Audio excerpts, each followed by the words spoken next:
All right, welcome back, YouTube. So we do got a painting update. Oh, can't adjust the tripod here.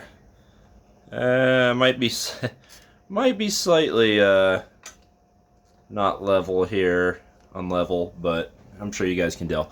But anyways, got a painting update. We got another unit done, the last unit to be exact. Just need to finish the shields and then get them based. I've been working on the shields. As you guys can see, I've been doing the little big man, so like I'm not that far off. I already got all the shields cut out and painted. I just got to get them the transfers put. I already got transfers on half of them. I got to put transfers on the other half and then glue them onto the figures. Touch the shields up and then get them based. This was I'm in the process of currently basing the Kardaka from the last video. They're still not varnished. That's why the shields are really shiny. But yeah, so we're in the process of basing those, but their shields are all done and they're all on the bases. They just need to start getting based. And then we got these guys. So these were the Polemark range, Lycaean. I'm not sure. I think it's Lycaean. But you know, some of these Greek pronunciations, you're never too sure. So these guys are from Turkey. They're from central Turkey, and they were used as mercenaries. They were part of, obviously, Turkey, you know, what we call modern, the Anatolia, was owned by the Achaemenid Empire. So these guys fought a lot for the Achaemenids. They fought for Alexander. They fought for successors. These guys were known as being Marines on Persian fleets. They were known for wearing heavy armor. Bronze armor and bronze helmets, and carrying large shields. Some people even speculated that Greeks may have gotten the idea for hoplite warfare from these guys. That's speculating, though, so nothing for sure. But these guys are not armed like that. They will have aspis. I'm going to use Vitrix aspis because I have a bunch of them from the Persian spearman sets. And I really like the little Big Man Studio transfers. They come with their own aspis, and you can use transfers for the gripping beast stuff. But I didn't want to buy new transfers because I already have a bunch of transfers suitable for these guys. So we didn't do that. So they'll just go into the shield pile. The figures are really nice. I really like them. They have the cloaks. The faces were meh, which is weird because Steve Salas stuff is usually solid, and not all the faces were meh, just like 10% of the faces. But I did them. I kept them pretty plain Jane. I did them in just some muted colors, a muted brown, like undyed linen, a white dyed linen, a muted green, a muted red, and a muted blue. I didn't use any washes on them except for the skin, so everything was just layered and highlighted on them, the cloaks primarily, but I also did it to the tunics as well. And then they have these weird looking boot things, and I kind of just went off of the website on how they have them painting on Gripped Beast, where I painted the upper part white. I guess it's supposed to be like a linen or something, and then with a little bit of color accent on there. I gave half of them stripes, simple stripes, kind of in the Greek or Roman fashion, just either a border around the bottom or two stripes going down the middle. Nothing crazy. I'll show some off. There's no musician, but there is a standard bearer. This is the standard bearer there. Quite like the way he turned out. I think they turned out okay. I'm pretty happy with them. Not my best work, but definitely not my worst work. Pretty happy with them. That is the commander there. Still got to paint his sword hilt. He's the only one with the sword out, so I still got to do that. Some are holding extra javelins, which I always like. But yeah, I did a mix. Like this is one of the guys in the brown, with just some white stripes. Another gripe, and like I said, on the website they have them with like red capes and blue capes. I didn't do that. I just used 3 colors. I did this, this brown to simulate like a brown linen type deal, and then I did like a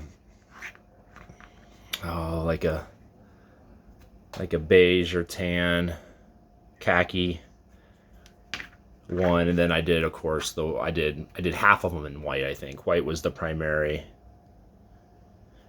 cloak color I did. So they don't come with javelins, which is a pain in the ass. I have a bunch of javelins, but I have a bunch of wire javelins, steel wire javelins, so they're really, really, really skinny, and they wouldn't fit in well because half the guys are holding extra javelins. So I had to cannibalize some cast javelins from my Thracians. So I need to order some more cast weapons, either from Gripping Beast or Aventine or someone that makes cast javelins, so I can have some now for the Thracians. So that's all 24 of these guys. This is the last unit. It took me 2 weeks to paint them, which is pretty typical for me. I can normally do 12 a week on average. That's usually where I sit. But I've been doing a little bit more lately, but I wasn't able. These guys actually took a lot longer time than I thought because I didn't use any washes. It just took a lot longer to get these guys painted, building up the layers on the tunics and the cloaks and all that sort of thing. But I got them done this week, and I actually got a decent amount of painting time. So yeah, there's that. Next weekend we are doing the Thermopylae battle, so we got that going on. We got the Thermopylae battle going on. Everything's ready for that. Holy Diver finished the actual cliffs, and then I did the walls, the ad hoc walls that the Spartans built before the first day of the battle. I got that ready. And then, of course, all the miniatures are already painted. These guys aren't going to be a part of that battle, so if they're not based yet, it's not that big of a deal. But everything else is ready to go. So we're doing that next Saturday. Saturday the 22nd, I believe. 21st or 22nd of April. And then on the other front, on the Historicon front, we got orders in. I got orders at Footsore, and I'm about ready to place an order in Aventine. Triarius has been doing a really good job of planning it out. I think we're starting to break down the legions of who's taking what. I think he's going to take the right and the reserve and the cavalry, and I'm going to take the left and the center for the Romans. And then the barbarians is kind of like meh. It's they're a pretty homogeneous armies. There's going to be a bunch of cavalry and war bands, so it doesn't really matter who takes what. They'll all pretty much look the same. So I think he's worked out who's going to take what for the Romans. And like I said, I placed a couple $100 order with Footsore. Not all of it was Romans. There was some Greek stuff in there too, but the vast majority of it was late Roman stuff. So we can get started on that. And then I'm going to be placing an order with Aventine for some infantry and cavalry. I'm still ordering some cavalry because this army is going to be an army for me too to game with, not just for the convention. And so I want it to have cavalry. But I'm going to be focusing primarily on the infantry for it. So we're going to get the infantry painted first, then we'll come back and revisit the cavalry because I got a boatload of Roman, Limitane and Comitatensis guys that paint up. So the late Roman period is just a beautiful period for wargamers because the Roman army has completely changed. Diocletian changed the army completely, and you no longer have legions and auxilia. You still do a name, and they keep a lot of the lineage of the legions, but the forces are completely different. You have mobile armies and you got the border armies. Hence the Limitane are the border armies and the Comitatensis are the mobile field armies. And then you got varying degrees of quality of troops. You have the Palatina troops and the Scolae troops. The Scolae troops being essentially the emperor's personal bodyguard, and the Palatina troops being the really, really high-end professional troops. Not to say that the Limitani were trash. They weren't. They were good soldiers too. And there's still just so much even about the late period. Just because it's later, you think you know more. But Roman culture was dying, and it was at a really big regression. So we don't have a lot on how the soldiers were equipped and organized. But I think how we're doing it is, I think Auxilia. I think what we're gonna do is, and this is everything we're doing is general historical consensus here.